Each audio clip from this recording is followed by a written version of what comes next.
बिस्मिल्लाहिर्रहमानिर्रहीम। अस्सलाम वालेकुम वरहमतुल्लाहि वबरकातुहू। आपको खुदामुल अम्बिया का इज्तिमा मुबारक हो। खाकसार को चंद बातें सलात यानी नमाज के बारे में कहनी है और उसके क्या तिब्बी फ़वाइद हैं यानी मेडिकल बेनिफिट्स। तो सबसे पहले ये मैं अर्ज़ कर दूं कि कुरान शरीफ में अकीमुस्सलाता का लफ्ज़ आया है, यानी नमाज को कायम करो, जिससे मुराद ये है कि इंसान तैयार होकर नमाज के लिए जाए।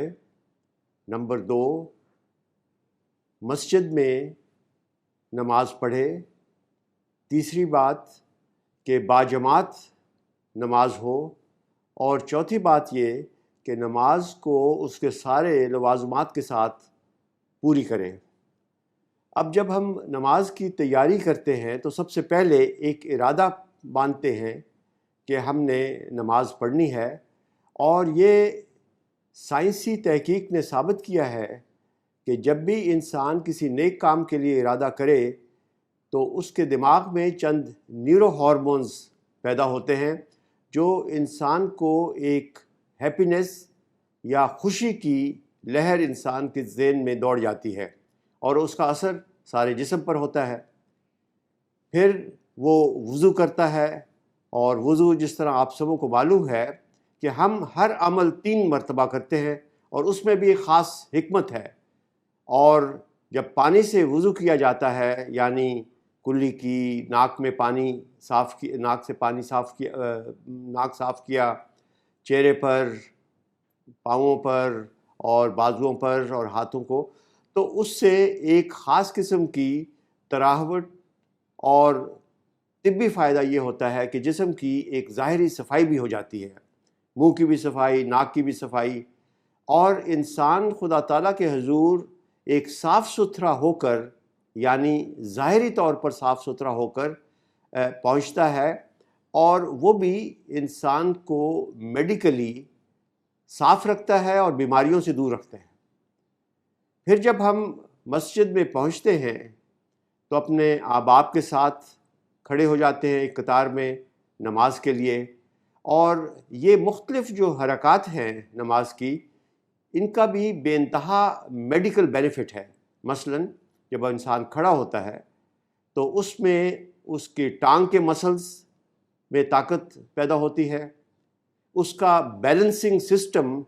जो कि कानों से और दिमाग से ताल्लुक़ रखता है उसमें फ़ायदा होता है। नज़र वो एक जगह पर मरकूज़ करता है तो आई मसल्स जो है वो ज़्यादा बेहतर रंग में फंक्शन कर सकते हैं और उनकी एक्सरसाइज होती है। और फिर जब वो झुकता है तो उसके साथ उसके कमर के मसल्स में ख़ास तौर पर फ़ायदा होता है।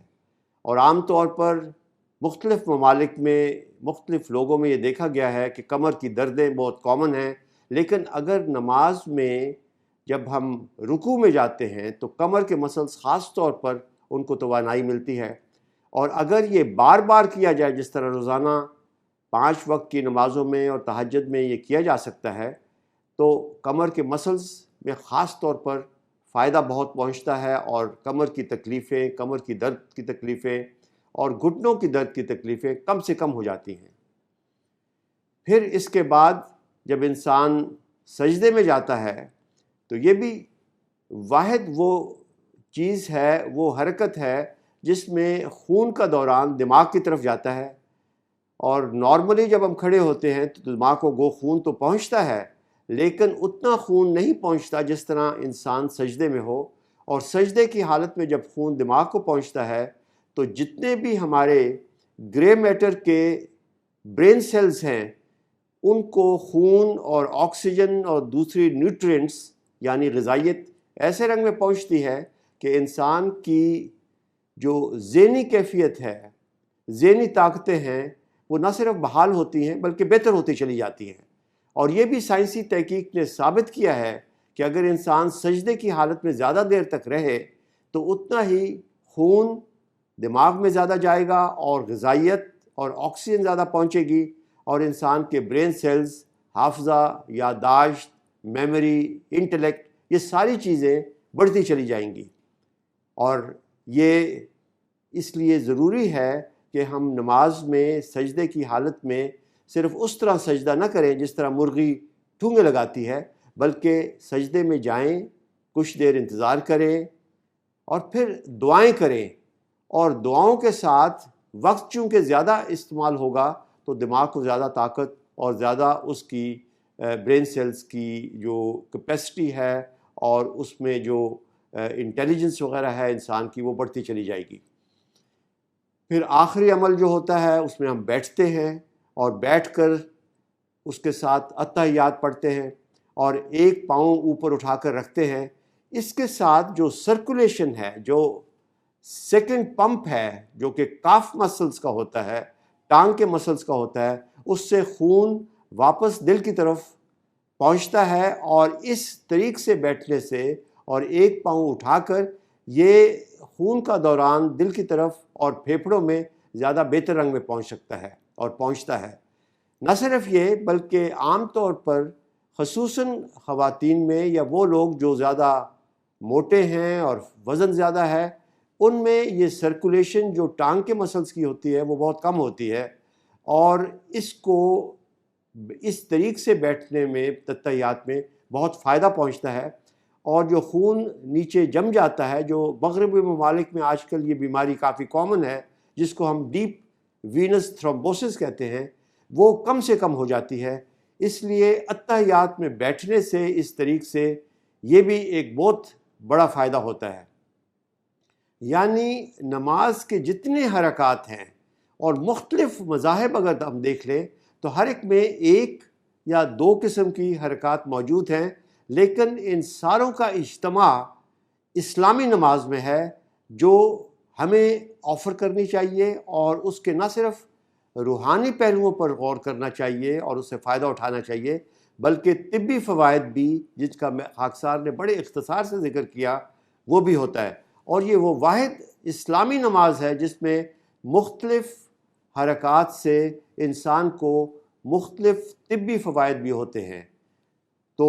نتیجتاً یہ بات سامنے آئی کہ شروع جب ہم نماز سے پہلے نیت اور وضو کر کے آتے ہیں تو برین کے نیورو ہارمون سیکریٹ ہوتے ہیں، اس کے بعد پھر جب ہم کھڑے ہوتے ہیں تو اس میں لیگ مسلز میں توانائی آتی ہے، جب ہم جھکتے ہیں تو اس میں کمر کے مسلز اور پٹھوں میں توانائی آتی ہے،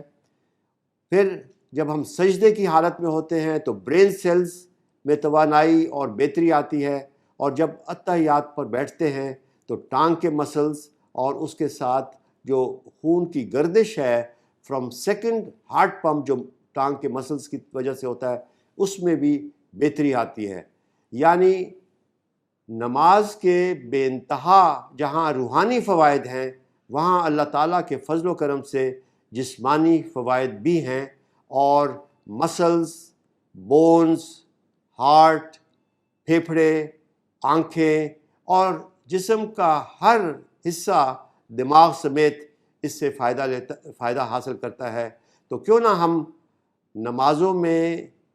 جس طرح قرآن شریف میں حکم ہے اقیم الصلاۃ، اس کو اپنے پورے لوازمات کے ساتھ ادا کریں، اور نہ صرف روحانی فائدہ حاصل کریں بلکہ جسمانی فائدہ بھی حاصل کریں۔ جزاکم اللہ احسن الجزا، بہت بہت شکریہ۔